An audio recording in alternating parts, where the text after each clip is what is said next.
नमस्कार मुलांनो. आजच्या या व्हिडिओमध्ये आपण इयत्ता 9वी गणित भाग 1 धडा 6वा अर्थनियोजन यामधला जो संकीर्ण प्रश्नसंग्रह आहे 6 तो आपण सोडवणार. तर पहिला प्रश्न बघा काय आहे? पहिला प्रश्न आहे खालीलपैकी योग्य पर्याय निवडा. आता इथे विविध प्रकारच्या गुंतवणुकीपैकी 80C कलमानुसार आयकर गणनेसाठी जास्तीत जास्त किती रुपये वजावट मिळते? तर याचा पर्याय काय येणार? तर पहिला जो आहे ए 1.5 लाख रुपये. तर आपण या संदर्भातली सगळी माहिती या आधीच्या व्हिडिओमध्ये घेतलेली आहे. तर तुम्ही जर ते व्हिडिओ बघितले नसतील तर नक्की जाऊन आवर्जून ते व्हिडिओ बघा. तर बघा दुसरा प्रश्न आहे एका व्यक्तीने 2017-18 मध्ये मिळवलेल्या उत्पन्नाचे कर आकारणी वर्ष खालीलपैकी कोणते? कर आकारणी वर्ष कुठलं? आणि त्यांनी जे उत्पन्न मिळवलंय ते 2017-18 मध्ये मिळवलेलं आहे. तर आपण या आधीच्या व्हिडिओमध्ये बघितलंय की जी कर आकारणी जी असते ती आकारणी वर्ष जे असतं ते पुढचं असतं. म्हणजे ज्या वर्षामध्ये आपण उत्पन्न मिळवलं त्याच्या पुढचं. म्हणजे इथे पर्याय क्रमांक येणार दुसरा बी 2018-19. आता यानंतरची सगळी जी आहे ती लेखी गणित आहे. तर आपण टप्प्याटप्प्याने एक एक गणित सोडवूया. बघा दुसरं गणित आहे. श्री शेखर उत्पन्नाच्या 60% खर्च करतात. त्यानंतर उरलेल्या उत्पन्नातून 300 रुपये अनाथाश्रमाला देणगी देतात. तेव्हा त्यांच्याकडे 3200 रुपये उरतात. तर त्यांचे उत्पन्न काढा. इथे शेखर यांचं उत्पन्न आपल्याला काढायचंय, जे आपल्याला माहित नाहीये. त्यांनी केलेला खर्च दिलेला आहे आणि त्यांनी दिलेली देणगी दिलेली आहे आणि हे सगळं खर्च करून देणगी देऊन जी रक्कम उरते ती दिलेली आहे. तर आपण आता करायला सुरुवात करूया. आता बघा या प्रश्नामध्ये आपल्याला श्री शेखर यांचं उत्पन्न काढायचंय. ते आपल्याला उत्पन्न माहित नाहीये. त्यामुळे आपण पहिलं काय करणार?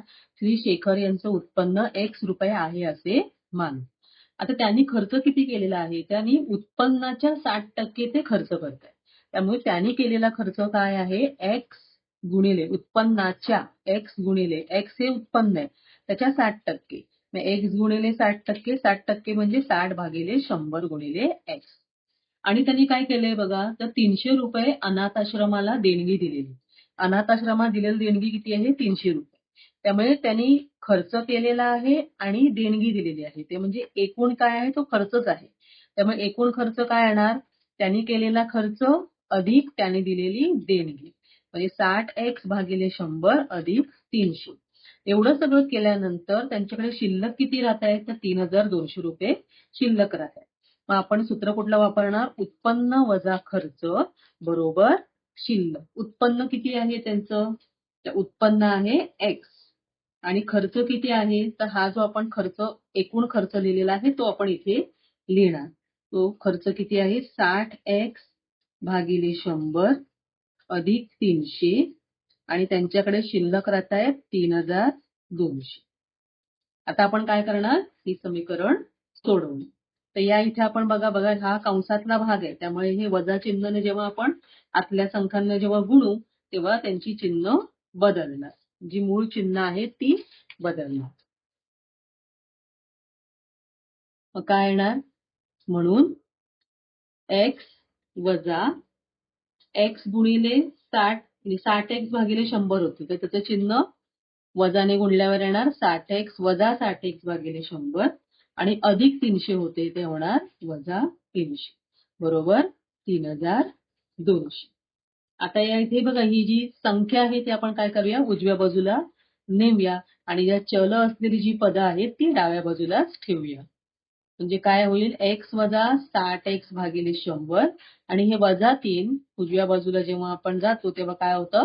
चिन्ह बदलतात. वजा 300 चे होणार अधिक 300. आता इथे बघा छेद समान नाहीये तर आपण छेद समान करून घेऊया.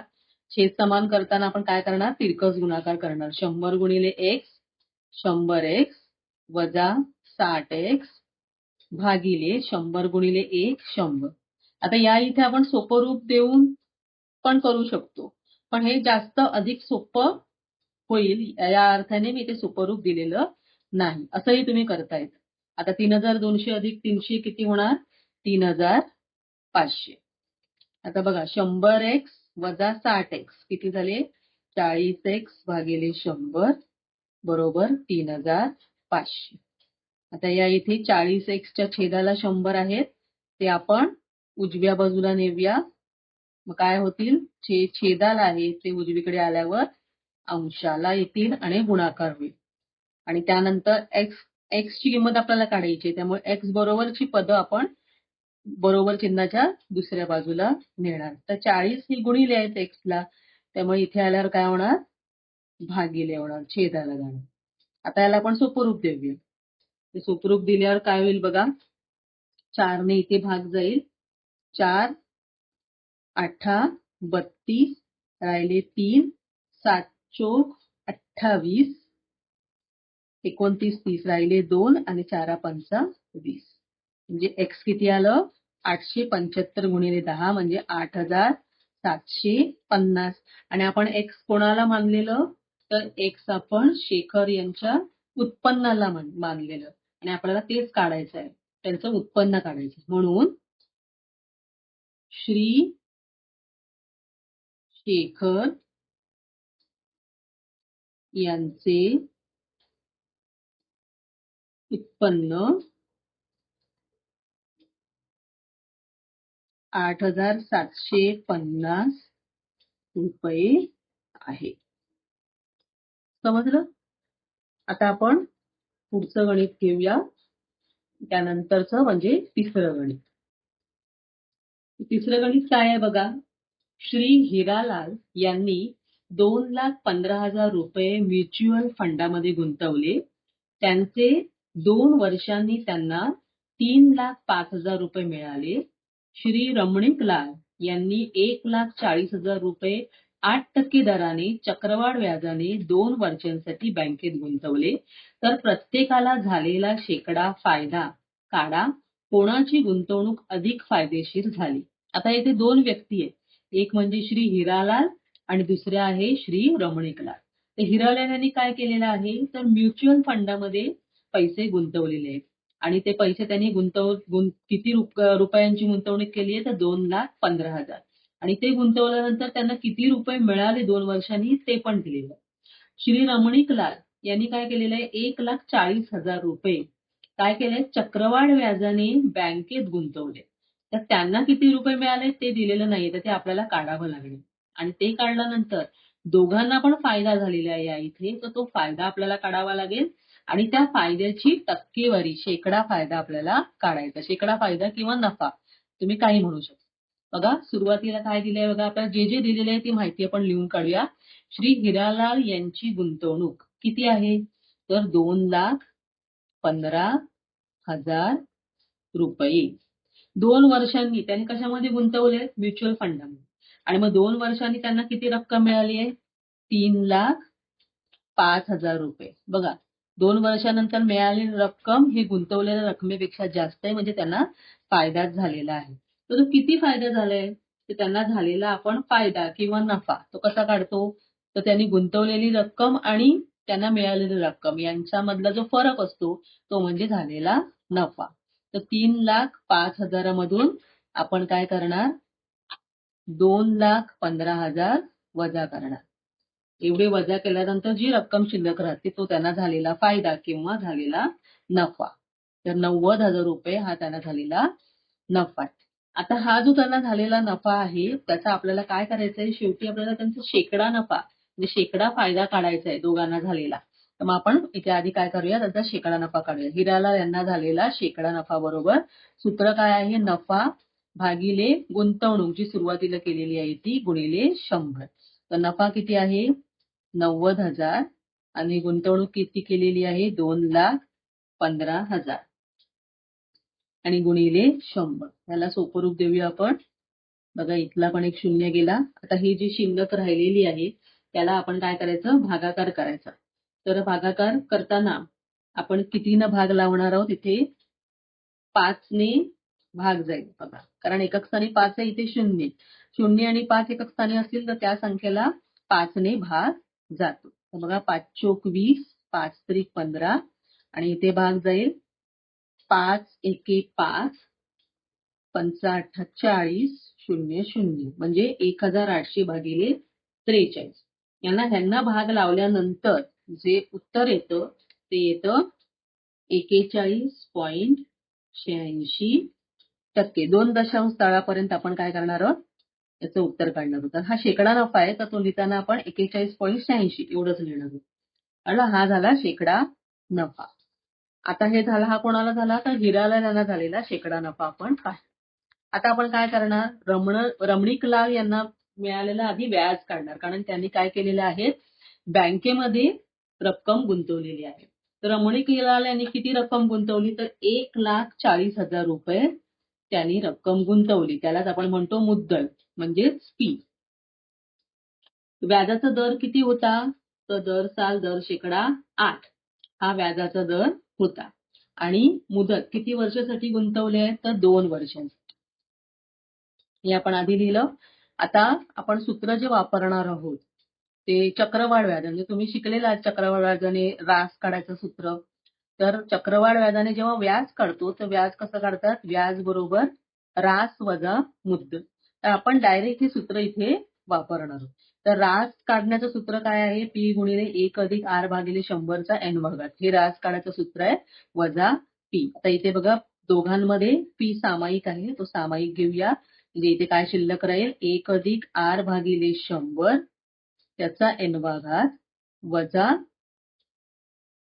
1. हा पी सामायिक घेतला आपण, वजा 1. आता आपण यामध्ये काय करूया, किमती घालूया. पी ची किंमत आहे 1,40,000 कंसात 1 अधिक व्याजाचा दर आहे 8 भागिले 100 आणि मुदत आहे 2 वजा 1. आता इथे आपण सोपं रूप देऊया. 1,40,000. आता इथे बघा, इथे छेद समान नाहीये, तर छेद समान करण्यासाठी पण काय करणार, तिरकस गुणाकार करणार. तर इथे आणि इथे गुणल्यानंतर काय होईल, 100 एके 100 अधिक हा 8 गुणिले 1 8 म्हणजे 100 अधिक 8 108. आणि ह्या छेदांचा गुणाकार 100 गुणिले 1 100 ह्याचा वर्ग वजा 1.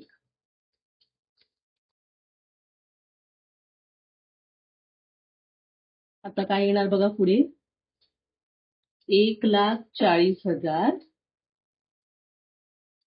कंसात काय आलं, 108 भागिले 100 त्याचा वर्ग वजा 1. आता 108 भागिले 100चा वर्ग जर आपण याचा वर्ग लिहिला तर कसं येणार, 108चा वर्ग भागिले 100चा वर्ग वजा 1. आता इथे बघा वजा 1 आहे, छेदाला काही नाहीये. ह्यांना आपण छेद समान जर केला तर काय होईल बघा, 1,40,000 हा तिरकस गुणाकार करूया, 108चा वर्ग वजा 100चा वर्ग छेदाला 100चा वर्ग. आता इथे काय करायचंय, यांचे वर्ग करायचेत का, तर नाही. इथे आपण काय करणार आहोत, जे आपण सूत्र शिकलेलो आहे त्या सूत्रांचा वापर करायचा. तर हे कुठल्या पद्धतीचं सूत्र आहे बघा, ए वर्ग वजा बी वर्ग.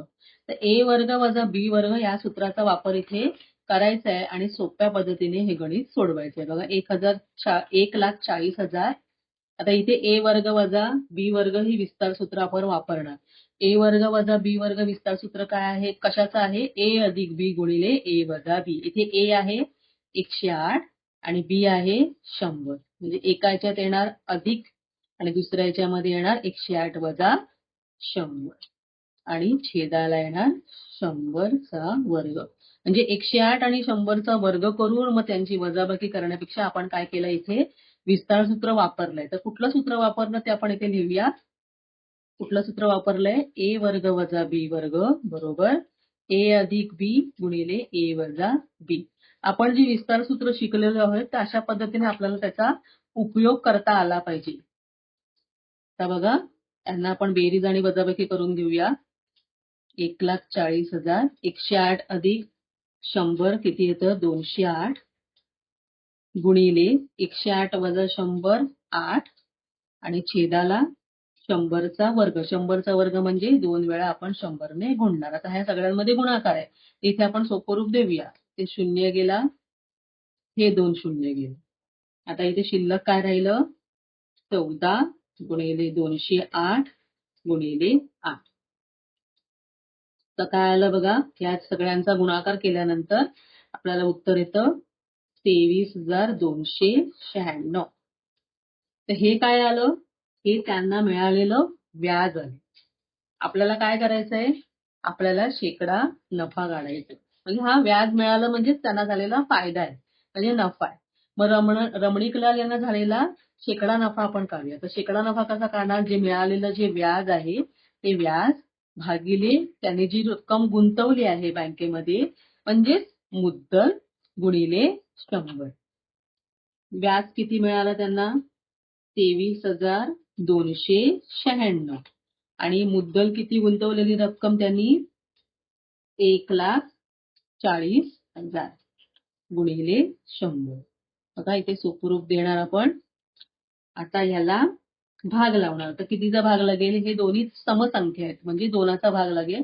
2 14, 2 0, 2 0, 2 एके 2, 2 एके 2, 2 12, 2 चोक 8 आणि 2 आठी 16. तर पुन्हा या काय आलेल्या आहेत, समसंख्या आलेल्या आहेत.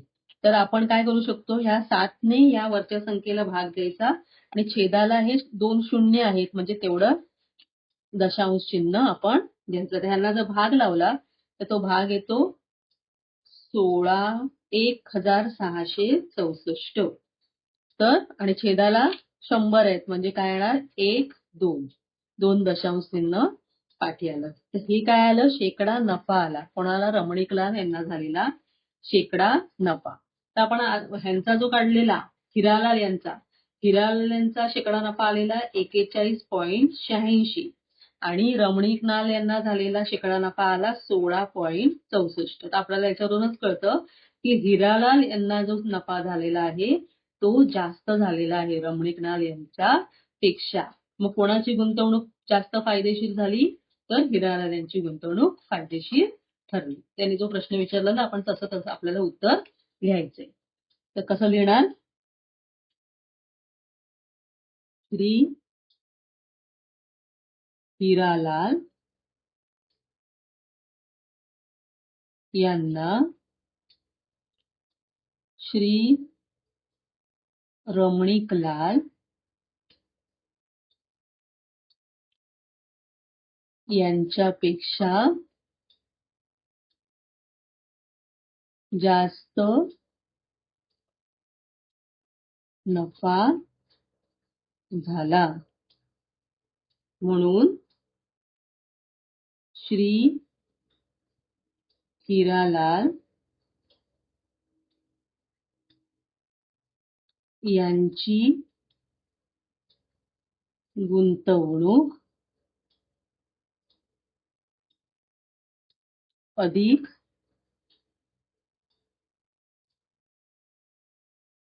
फायदेशीर ठरली. पण आता आपण याच्यानंतरचं पुढचं गणित बघूया. चौथं गणित आहे. एका बचत खात्यामध्ये वर्षाच्या सुरुवातीला 24,000 रुपये होते. त्यामध्ये 56,000 रुपयांची भर घातली व ती सर्व रक्कम 7.5% दराने चक्रवाढ व्याजाने बँकेत गुंतवली. 3 वर्षानंतर एकूण किती रक्कम परत मिळेल. आता काय केलेलं आहे बघा, बचत खात्यामध्ये सुरुवातीला किती होते, 24,000 रुपये होते. बघा बचत खात्यातील सुरुवातीची रक्कम. आता आपण एक एक जसं वाचू तसं तसं आपण काय करूया, लिहत जाऊया. बचत खात्यामधली सुरुवातीची रक्कम तर किती आहे, 24,000 रुपये. नंतर काय केलेलं आहे, त्यामध्ये अजून 56,000 मिळवले, त्यांची भर घातली. म्हणजे आधी होते 24,000 आणि नंतर त्यामध्ये 56,000 रुपयांची भर घातली. म्हणजे बँकेमध्ये एकूण किती रक्कम गुंतवली, तर 24,000 अधिक 56,000 म्हणजे 80,000 एवढे रुपये गुंतवले. आता हे रुपये, हे जी रक्कम आहे ती कशी गुंतवलेली आहे, 7.5 दराने 3 वर्षांसाठी चक्रवाढ व्याजाने बँकेमध्ये गुंतवली. तर चक्रवाढ व्याजाने 3 वर्षानंतर मिळणारी रक्कम काढण्यासाठी आपल्याला काय काढावं लागेल, रास काढावा लागेल. कारण आपल्याला त्यांना एकूण किती रक्कम परत मिळेल हे काढायचं आहे. आपल्याला त्यांना किती व्याज मिळाले हे काढायचं नाहीये. तर आपल्याला त्यांना एकूण किती रक्कम 3 वर्षांना त्यांना किती रक्कम मिळेल हे काढायचंय, म्हणजेच आपल्याला रास काढायचं. इथे मुद्दल किती दिलेली आहे? मुद्दल आहे इथे 80,000. व्याजाचा दर आहे 7.5 आणि मुदत आहे 3 वर्ष. तर आपण सूत्र कुठलं वापरणार? चक्रवाढ व्याजाने रास काढायचं सूत्र वापरणार. तर रास ए बरोबर पी गुणिले 1 अधिक आर भागिले 100 त्याचा n वा घात. ते इथे पी आहे 80,000. 1 अधिक व्याजाचा दर आहे 7.5 भागिले 100 आणि मुदत आहे 3 वर्ष. आता आपण हे सोडूया.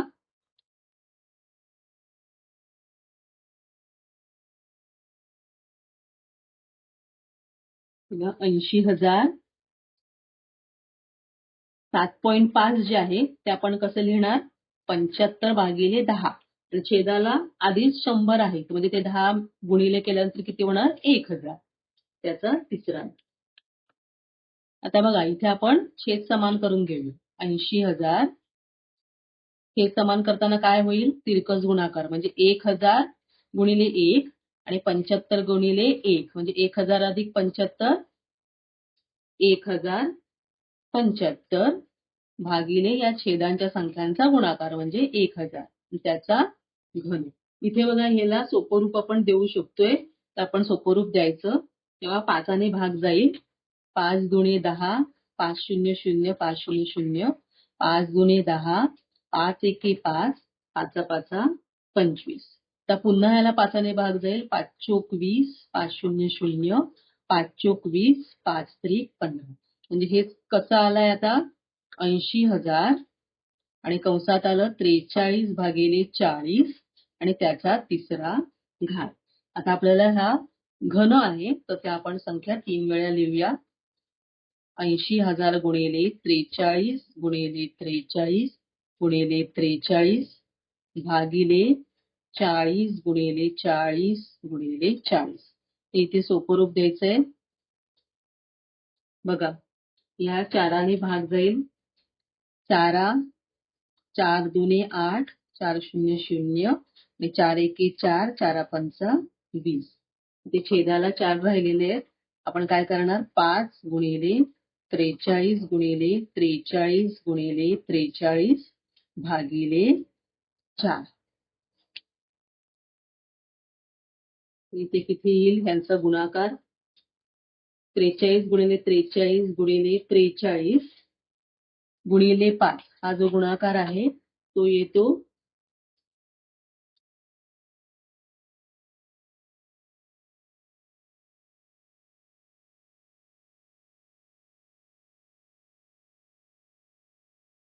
3,97,535 आणि याला आपण 4 ने भागणार. बघा 4 ने भागल्यावर काय येईल? 9 चोक 36 राहिले 3 9 चोक 36 हातचाला 1 4 त्रिक 12 13 14 15 3 आले. 8 चोक 32 राहिला 1 4 त्रिक 12 राहिले 3 दशांश चिन्ह येणार. 3 म्हणजे 7 चोक 28 राहिले 2 आणि 4 पंचा 20. ही एवढी रक्कम आली. किती आली? 99,383.75 रुपये. हे काय आलं? त्यांना 3 वर्षांनंतर मिळालेली रक्कम आपण काढली आणि तेच आपल्याला प्रश्न विचारलेला की त्यांना 3 वर्षांनंतर त्या व्यक्तीला 3 वर्षांनंतर एकूण किती रक्कम परत मिळेल. म्हणून 3 वर्षानंतर एकूण 99,383.75 रुपये एवढी रक्कम परत मिळेल. समजलं? आता आपण पुढचा प्रश्न 5वा प्रश्न बघणार आहोत. बघा 5वा प्रश्न काय आहे? श्री मनोहर यांनी आपल्या उत्पन्नाचा 20% भाग हा आपल्या मोठ्या मुलाला आणि 30% भाग धाकट्या मुलाला दिला. नंतर उरलेल्या रकमेच्या 10% रक्कम देणगी म्हणून शाळेला दिली तेव्हा त्यांच्याकडे 1,80,000 रुपये उरले. तर श्री मनोहर यांचे उत्पन्न काढा. आता मगासारखा प्रश्न आहे, त्यांचं उत्पन्न किती आहे हे आपल्याला माहित नाहीये. पण त्या उत्पन्नातून त्यांनी 20% मोठ्या मुलाला दिलेले आहेत आणि 30% धाकट्या मुलाला दिलेले आहेत. आणि जी रक्कम उरली त्या रकमेच्या 10% रक्कम त्यांनी देणगी म्हणून दिलेली आहे आणि एवढं सगळं खर्च केल्यानंतर त्यांच्याकडे उरलेले आहेत 1,80,000 रुपये. तर त्यांचं आपल्याला उत्पन्न काढायचंय. तर पहिलं आपण काय करणार, श्री मनोहर यांच्याकडे उत्पन्न आपण X रुपये मानू. मोठ्या मुलाला दिलेली रक्कम, मोठ्या मुलाला त्यांनी या उत्पन्नाचे 20% दिले. उत्पन्नाच्या चा ची चे असा शब्द आला की आपण नेहमी काय करतो, गुणाकार करतो. उत्पन्नाच्या 20% म्हणजे X गुणिले 20%. म्हणजेच किती आलं, 20X भागिले 100.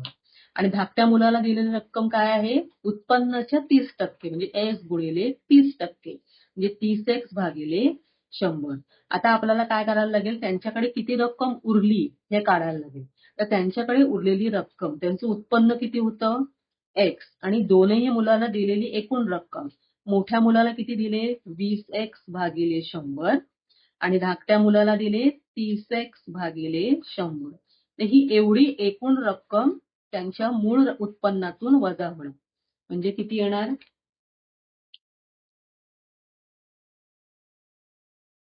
X वजा 20X अधिक 30X किती होणार, 50X भागिले 100. म्हणजे किती आलं, बघा इथे सोपं रूप देता येईल. 5 एके 5, 5 दुणे 10 आणि हे 2 ने इथे गुणल्यावर काय येणार, 2X वजा 1X भागिले 2. म्हणजेच किती आलं, X, 2X वजा 1X 1X, X भागिले 2. ही रुपये ही त्यांच्याकडे उरलेली रक्कम आहे.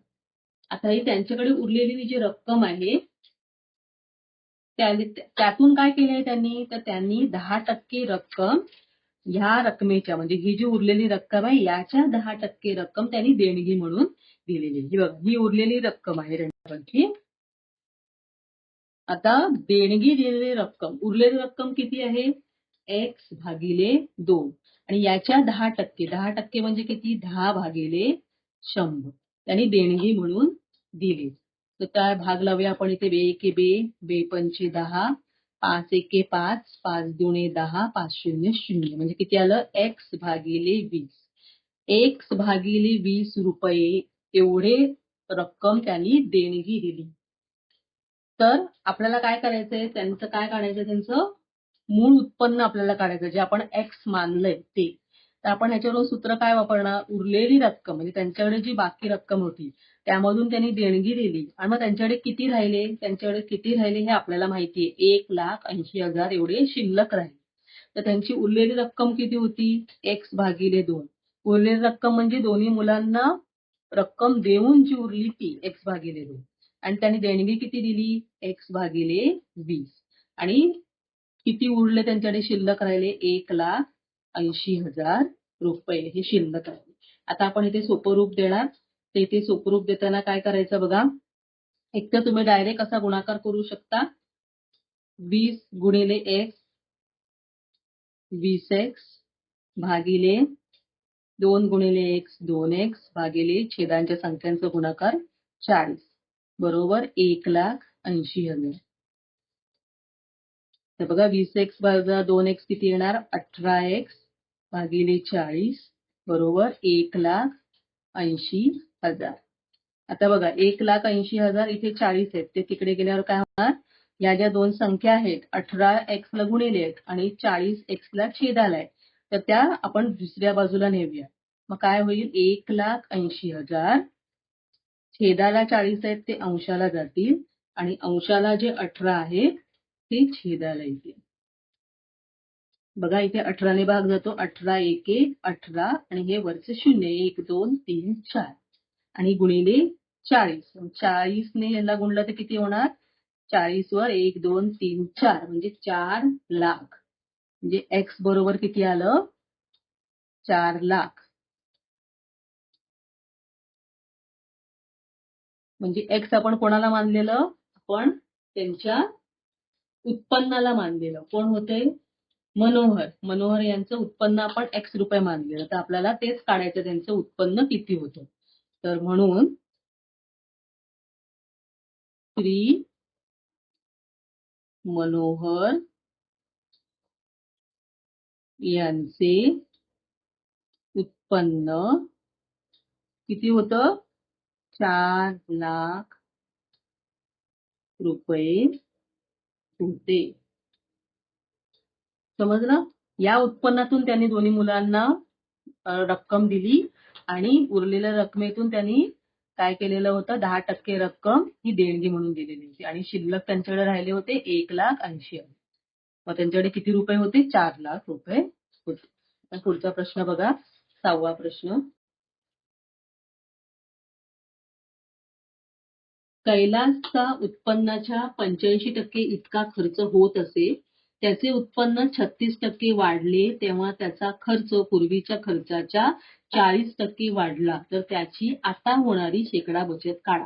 बघा, प्रश्न वाचल्यानंतर आपल्याला थोडंसं कन्फ्युज व्हायला होतं की उत्पन्न एवढं किती उत्पन्न दिलेलं नाहीये, त्याच्या पेक्षा जास्त खर्च झालाय, मग उत्पन्न वाढलंय आणि मग परत खर्च झालाय, म्हणजे खर्च 2 वेळा झालेला आहे, उत्पन्न वाढलेलं आहे. तर अशा वेळेला काय करायचं, एक ओळ वाचून त्या पद्धतीने जे काही दिलेलं आहे ते लिहून काढायचं. बघा, कैलासचं उत्पन्न आपल्याला माहित नाहीये आणि आपल्याला काय करायचंय, त्यांची शेवटी काय करायचंय, बचत काढायची. तर उत्पन्न माहित नाही तर आपण काय करूया, तर त्यांचं उत्पन्न एक्स रुपये आहे असं मानू. आता त्यांनी खर्च किती केलेला आहे, तर त्यांनी त्या उत्पन्नाच्या 85% इतका खर्च झालाय त्यांचा. उत्पन्नाच्या 85% म्हणजे एक्स गुणिले 85%.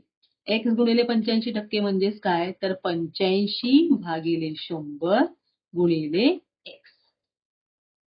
आता त्यांचं काय झालंय, नंतर त्यांनी काय केलंय, त्यांचं उत्पन्न 36% वाढलंय. कैलासचं वाढलेलं उत्पन्न आपण काढूया. तर मूळचं उत्पन्न त्यांचं किती होतं, जे आपण मानलंय ते होतं एक्स आणि नंतर त्यांचं 36% वाढलं. 36% वाढ कशावर आहे, तर मूळ उत्पन्नावर. मग याच्या 36% म्हणजे एक्सच्या 36%, म्हणजे काय येणार, एक्स अधिक 36x भागिले 100. त्याला आपण सुखरूप दिल्यावर काय होईल बघा, 100ने इथे गुणल्यावर येणार 100x अधिक 36 म्हणजे 136x भागिले 100. तर हे आपण असंच ठेवलं तरीही चालेल किंवा याला सोपं रूप दिलं तरीही चालेल. तर आपण हे असंच ठेवूया. बघूया पुढे जर आपल्याला लागलं तर आपण त्याला सोपं रूप देऊया. तर इथे बघा, वाढलेला खर्च म्हणजे त्यांचं उत्पन्न वाढलं पण त्यांचा खर्च पण वाढला. त्यांचा खर्च आधी किती होता, हा बघा इथे आहे 85x भागिले 100. हा आधीचा खर्च आहे आणि वाढलेला खर्च किती वाढलाय, तर 40%ने वाढलाय. 40% कोणाच्या, तर या खर्चाच्या 40%. म्हणजे खर्च होता 85x भागिले 100 आणि त्याच्या 40% म्हणजे 40/100.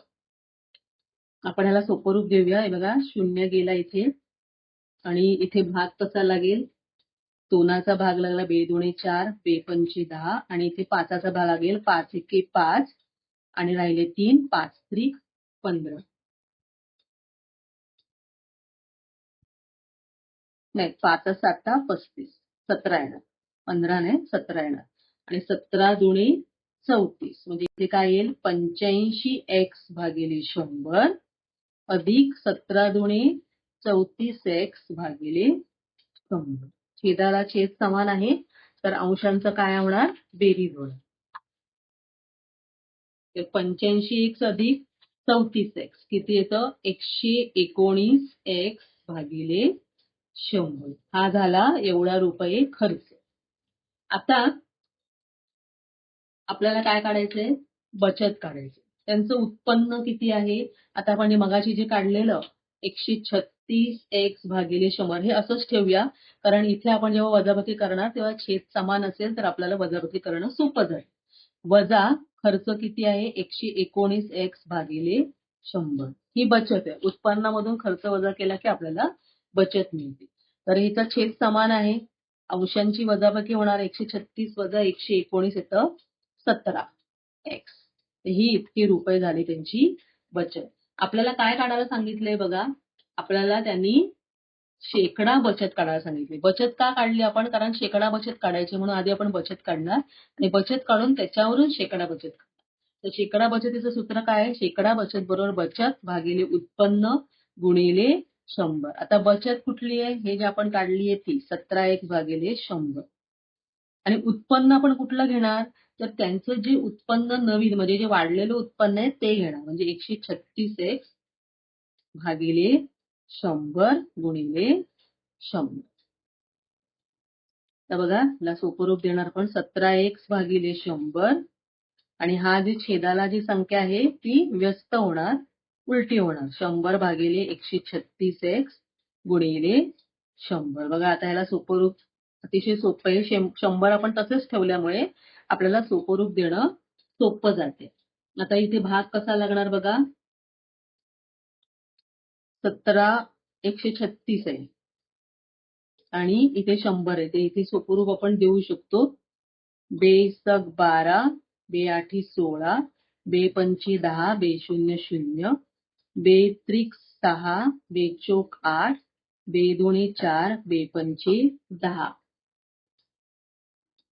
34 आलेले आहेत आणि अंशाला आले आहेत 17 गुणिले 25. 17 गुणिले 25 किती येतं? 17 पाची 85, 17 दुने 34 आणि 8 42. 425 भागिले 34. आता याला भाग लावल्यानंतर आपल्याला जे उत्तर येतं ते येतं 12.5. तर 12.5 ही काय झाली? शेकडा बचत. मग आपण उत्तर लिहिताना आपण कसं लिहिणार आहोत? कैलास यांना होणारी शेकडा बचत किती आहे? 12.5. शेकडा बचत म्हटलं तर 12.5 आणि त्यांची जी बचत फक्त जर शब्द वापरला तर 12.5% असं आपण म्हणू शकतो. कळलेलं आहे तुम्हाला? आता याच्या पुढचं आपण गणित बघूया.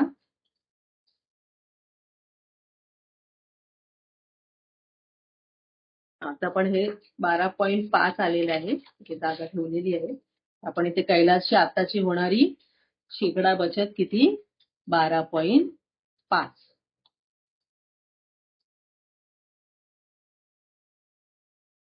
आता पुढचं गणित बघा, 7वं गणित. रमेश, सुरेश आणि प्रीती या तिघांचेही एकूण वार्षिक उत्पन्न 8,60,000 रुपये आहे. ते तिघे आपल्या उत्पन्नाचा अनुक्रमे 75%, 80% आणि 90% भाग खर्च करतात.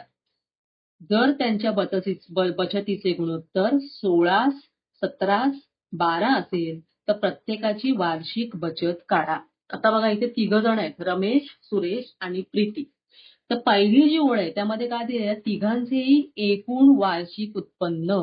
म्हणजे प्रत्येकाचं वार्षिक उत्पन्न आपल्याला माहित नाही, पण तिघांच्या वार्षिक उत्पन्नाची बेरीज आपल्याला माहिती आहे. ती किती आहे? 8,60,000 रुपये. एवढं त्यांचं तिघांचं मिळून वार्षिक उत्पन्न आहे. तर मग आपण पहिलं काय करणार? तर रमेश, सुरेश आणि प्रीती यांचे प्रत्येकी उत्पन्न आपण ए, बी आणि सी रुपये मानू. हे आपण आधी मानलं. हे तिघांचं जर उत्पन्न आपण ए, बी, सी मानलं तर पहिल्या ओळीत काय म्हटलंय? तिघांचे एकूण उत्पन्न. एकूण म्हणजे ह्या तिघांची बेरीज. म्हणून ए अधिक बी अधिक सी बरोबर 8,60,000. हे आपल्याला एक समीकरण त्याच्यामधून मिळालं. आता त्यांनी काय म्हटलंय पुढे? ते तिघे आपल्या उत्पन्नाचा अनुक्रमे 75%, 80% आणि 90% भाग खर्च करतात. अनुक्रमे म्हणजे रमेश किती खर्च करतात? 75%. त्याच्या उत्पन्नाच्या, रमेशचं उत्पन्न किती आहे? ए. त्याच्या उत्पन्नाच्या 75% भाग खर्च करतात. म्हणजे किती येणार? 75 ए भागिले 100 रुपये एवढा खर्च करतात. सुरेश काय करतात? तर त्यांच्या उत्पन्नाच्या 80%. सुरेशचं उत्पन्न किती आहे? बी रुपये. त्याच्या 80% म्हणजे 80 बी भागिले 100 रुपये. आणि तिसरं कोण आहे? प्रीती. प्रीती काय करते?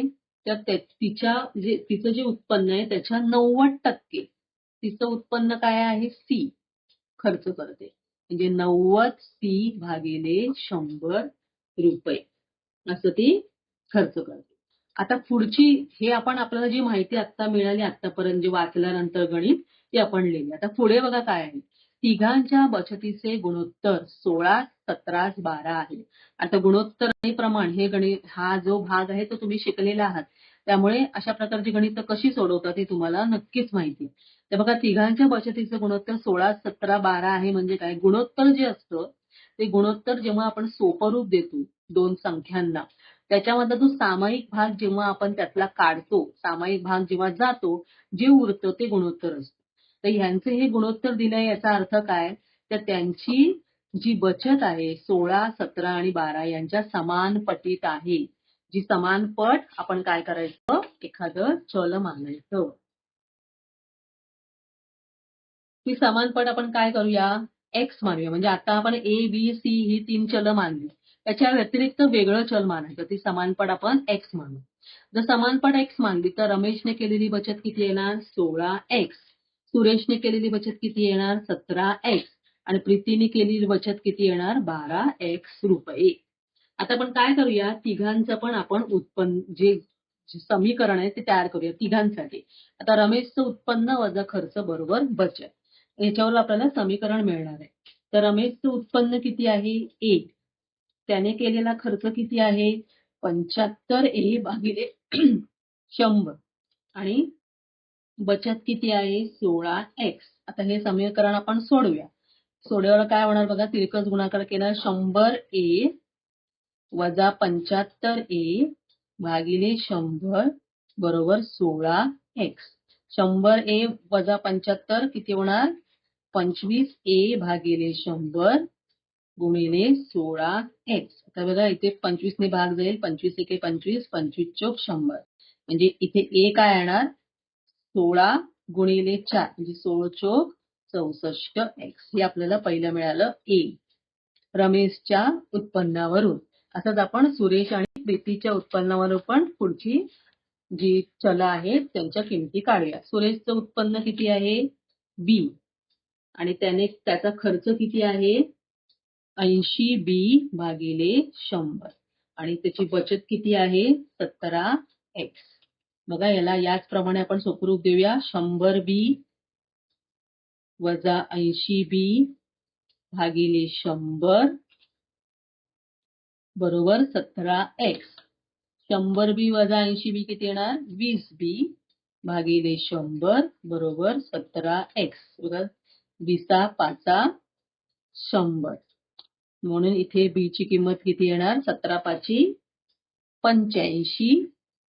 ही आली B ची किंमत. आता याप्रमाणे आपण C ची पण किंमत काढूया. प्रीतीचे उत्पन्न वजा खर्च बरोबर बचत. प्रीतीचं उत्पन्न किती आहे? C. आणि तिचा खर्च किती आहे? 90C वजा 100. आपण हे सगळं आधी काढलेलं आहे. त्या किमती फक्त इथे घालत जायच्या. आणि त्याची बचत किती आहे? 12x. बघा तिरकस गुणाकार केल्यावर काय होणार? 100C वजा 90C भागिले 100 बरोबर 12x. 100C वजा 90C किती येणार? 10C भागिले 100 बरोबर 12x. इथे सुपरूप दिल्यावर एक एक शून्य गेला आणि C भागिले 10 राहिले. C भागिले 10 ते छेदाला जे 10 आहेत ते बरोबर चिन्हाच्या उजव्या बाजूकडे गेलं की काय होणार? 12ला गुणिले होणार म्हणजे इथे होणार 120x. म्हणजे अशा प्रकारे आपल्याला A, B आणि C च्या किमती मिळाल्या. पण आपण याआधी आपण बघितलेलं आहे की A, B आणि C यांच्यामध्ये काय होतं? या तिघांची बेरीज किती होती? 8,07,000 रुपये. ABC काय होतं? हे उत्पन्न होतं प्रत्येकाचं आणि त्यांचं एकूण उत्पन्न होतं 8,07,000. आता ज्या ABCच्या आपल्याला 3 किमती मिळालेल्या आहेत त्या आपण आता इथे लिहायच्या. A काय होतं? 64x. B आपल्याला मिळालेलं 85x आणि C इथे मिळालेलं आहे 120x. बरोबर 8,07,000. आता हे तिघांची आपण बेरीज करूया. तिघांची बेरीज केल्यानंतर 5 अधिक 4 9 6 आणि 2 269x बरोबर 8,07,000. आता ह्या 269 ने 8,07,000 ला काय करायचं? भागायचं.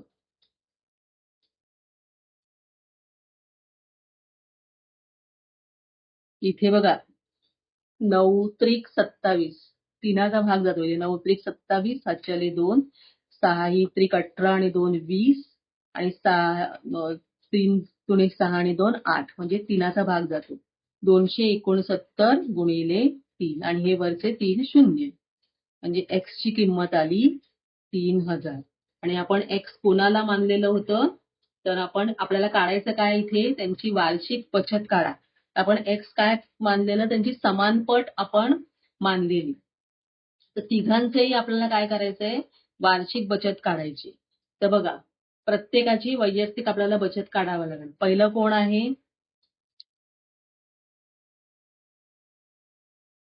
रमेशची बचत आपण करूया. रमेशची वार्षिक बचत किती होती 16x. ते या एक्सच्या ठिकाणी आपण 3000 ही किंमत टाकायची. 16 गुणिले 3000 बरोबर 16 त्रिक 48,000 रुपये. आता जशी रमेशची काढली तशी उरलेल्या दोघांची. रमेश नंतर कोण आहे सुरेश. म्हणून सुरेशची वार्षिक बचत बरोबर 17x म्हणजे 17 गुणिले 3000 ते किती आलं 51,000 रुपये. आणि शेवट कोण आहे प्रीती. प्रीतीची वार्षिक बचत बरोबर 12x म्हणजे 12 गुणिले 3000 म्हणजे 12 त्रिक 36,000 रुपये. अशा पद्धतीने आपण तिघांची पण वार्षिक बचत काढलेली आहे. आता पुढचं गणित बघूया आपण. आता पुढे काय दिलेलं आहे माहितीये खाली व्यक्तींचे देय आयकरचे देय आयकराचे गणन करा. म्हणजे त्यांना किती आयकर भरावा लागेल हे आपल्याला काढायचे. तर पहिलं कोण आहे बघा पहिले आहेत श्री कदम. तर श्री कदम यांचे वय 35 वर्ष असून त्यांचे करपात्र उत्पन्न 13,35,000 रुपये आहे. तर आपल्याला त्यांचं काय करायचं त्यांना किती आयकर भरावा लागेल किंवा आयकर भरावा लागेल की नाही ते आपल्याला काढायचंय. तर श्री कदम यांचे करपात्र उत्पन्न किती आहे 13,35,000 रुपये. तर आपलं जी कर आकारणी जी असते ती वयानुसार असते. तर त्यांचं वय किती आहे 35 वर्ष. तर जी सारणी 1 आहे त्याप्रमाणे करपात्र उत्पन्न हे 10 लाखापेक्षा जास्त आहे. तुम्ही जर तिन्ही सारणींचा अभ्यास केला असेल तर तुम्हाला हे लक्षात येईल की सारणी म्हणजे करपात्र उत्पन्न किती आहे आणि त्याच्यावरून आपल्याला कर आकारणी कशी करता येईल. तर त्यासाठी तुम्ही जर ते सारण्यांचं पूर्ण विवरण मी माझ्या व्हिडिओमध्ये केलेला आहे. तो जर व्हिडिओ तुम्ही बघितला नसेल तर नक्की जाऊन बघा. म्हणजे त्या सारणीचा वापर कसा करायचा ते तुम्हाला कळेल. आता त्यांचं करपात्र उत्पन्न जे आहे ते 10 लाखापेक्षा जास्त आहे. तर देय आयकर कसा असणार आहे 1,12,500 अधिक 30% कशाच्या करपात्र उत्पन्न वजा 10 लाख याच्या 30%. आता बघा 1,12,500 अधिक 30% म्हणजे 30 भागिले 100. करपात्र उत्पन्न किती आहे 13 लाख. करपात्र उत्पन्नच म्हणजे त्यांचं जे उत्पन्न आहे ते आणि त्यामधून आपण 10 लाख वजा करणार. बघा 1,12,500 अधिक 30 भागिले 100 गुणिले या दोघांची वजाबाकी केल्यावर किती शिल्लक राहतात 3,35,000. आता यांना सोपं रूप द्यायचं.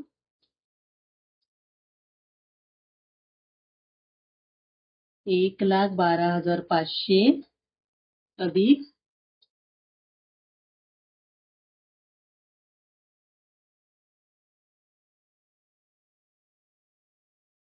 1,05,000 बघा 5 त्रिक 15 हातचा लेख 3 त्रिक 9 1 10 हातचा लेख 3 त्रिक 9 1 10. आता या दोघांची बेरीज केल्यावर येतं 2,13,000 हा देय आयकर आला. या व्यतिरिक्त शिक्षण उपकर आणि माध्यमिक व उच्च शिक्षण उपकर हे दोनही भरावे लागतात. ते कशावर असतात? ते या देय आयकरावर असतात. ही जी काढणार रक्कम त्याच्यावर. आता पहिलं आपण काय करणार? शिक्षण उपकर. शिक्षण उपकर किती असतो? तर आयकराच्या 2%. तर आयकर किती आला? 2,13,000 हा आयकर आला. याच्या 2%. 2% म्हणजे 2/100. किती आला? 2,000, 3 दुणे 6, 2 आणि 2 4. 4,260 रुपये हा काय झाला? शिक्षण उपकर. आता माध्यमिक व उच्च शिक्षण उपकर आयकर गुणिले 1%. आयकर आहे 2,13,000 गुणिले 1% म्हणजे 1/100. म्हणजे किती आलं? 2,130. 2,130 हा झाला माध्यमिक व शिक्षण उपकर. आता जो आधी आपण काढला आयकर, नंतर शिक्षण उपकर आणि नंतर माध्यमिक व उच्च शिक्षण उपकर या तीनही आपल्याला त्या व्यक्तीला भरावे लागणार. तर त्याचे एकूण आपल्याला आयकर काढायचं. तर एकूण आयकर कसा काढणार? देय आयकर अधिक शिक्षण उपकर व माध्यमिक व उच्च शिक्षण उपकर यांची तिघांची बेरीज करायची.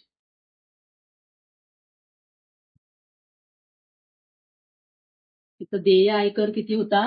2,13,000 अधिक त्यांचं शिक्षण उपकर किती होता? 4,260 आणि माध्यमिक व शिक्षण उपकर 2,130. या तिघांची पण बेरीज करायची आणि ती बेरीज केल्यावर रक्कम येते 2,19,390 रुपये. तर श्री कदम यांना 2,19,390 रुपये एवढा आयकर भरावा लागेल. कळलं? आता दुसरं काय? अशाच पद्धतीने दुसरं आहे. ते काय दिलंय बघा. श्री खान यांचे वय 65 वर्षे असून त्यांचे करपात्र उत्पन्न 4,50,000 रुपये आहे. तर आपल्याला त्यांचं काय करावं लागेल? त्यांचं आपल्याला आयकराचं गणन करायचं. तर श्री खान यांचं करपात्र उत्पन्न किती आहे? 4,50,000 रुपये. त्यांचं वय किती आहे? 65 वर्षे. तर सारणी 2 प्रमाणे करपात्र उत्पन्न 3,01,000 ते 5,00,000 या मर्यादेत जर असेल तर त्यांना आयकर कसा भरावा लागेल हे आपल्याला सारणी 2 मधून कळतं. तर देय आयकर कसा भरतात? तर 5% कशाच्या? करपात्र उत्पन्न वजा 3,00,000. 5% म्हणजे 5/100. करपात्र उत्पन्न किती आहे? 4,50,000. त्यामधून आपण 3,00,000 वजा करणार आणि ती जी रक्कम येईल वजाबाकी करून त्याला 5/100 ने गुणणार. तर यांची वजाबाकी केल्यावर येते 1,50,000 आणि उत्तर येतं 15×5 = 7,500 रुपये. हा देय आयकर आला. आता यावरून आपण काय करणार? शिक्षण उपकर काढणार आणि माध्यमिक व उच्च शिक्षण उपकर. शिक्षण उपकर काय असतो? आयकराच्या 2%. तर किती आलेला? 7,500 गुणिले 2% म्हणजे 2/100. 5 दुणे 10, 7 दुणे 14 आणि 5 म्हणजे आलं 150 रुपये. हा झाला शिक्षण उपकर. आता आपण काढणार माध्यमिक व उच्च शिक्षण उपकर. तर तो आयकराचा किती असतो? 1% म्हणजे 7,500 गुणिले 1% म्हणजे 1/100 म्हणजे किती आलं? 0 गेला तर राहिले 75 रुपये. तर हे तीनही आपण काढला. त्या तिघांची आपल्याला बेरीज करावी लागणार आणि बेरीज करून जी रक्कम येणार ती तेवढी रक्कम त्यांना आयकर म्हणून भरावी लागणार. तर एकूण आयकर देय आयकर अधिक शिक्षण उपकर अधिक माध्यमिक व उच्च शिक्षण उपकर तिघांची बेरीज करायची. देय आयकर किती होता? 7,500 अधिक शिक्षण उपकर होता 150 आणि माध्यमिक व शिक्षण उपकर होता 75. या सगळ्यांची बेरीज केल्यावर उत्तर येतं 7,725. एवढा त्यांना आयकर भरावा लागेल. श्री खान यांना एकूण 7,725 रुपये आयकर भरावा लागेल. आता शेवटचा जो प्रश्न आहे तो काय आहे? तर कुमारी वर्षा हिचे करपात्र उत्पन्न आहे 2,30,000 रुपये आणि तिचं वय आहे 26 वर्ष. तर आपल्याला तिचं आयकराचे गणन करायचंय. तर कुमारी वर्षाचे करपात्र उत्पन्न 2,30,000 रुपये आणि तिचं वय 26 वर्ष. तर 26 वर्ष कुठल्या सारणीमध्ये येतं? तर पहिल्या सारणीमध्ये. तर सारणी 1 प्रमाणे तिचं करपात्र उत्पन्न हे 2.5 लाखापेक्षा कमी आहे. आणि जर 2.5 लाखापेक्षा उत्पन्न कमी असेल तर अशा व्यक्तीला आयकर भरावा लागत नाही. त्यामुळे तिला वर्षाला आयकर भरावा लागणार नाही. तर अशा पद्धतीने आपण आज संकीर्ण प्रश्नसंग्रह 6 पूर्णपणे सोडवलेला आहे. तर याच पद्धतीने तुम्हाला गणितं बघायची असतील, कशा पद्धतीने सोप्या पद्धतीने कशी गणितं सोडवायची ही जर बघायची असतील तर माझ्या या चॅनलला सबस्क्राईब करा, लाईक करा, शेअर करा. तर भेटूया आपल्या पुढच्या व्हिडिओमध्ये. तोपर्यंत धन्यवाद.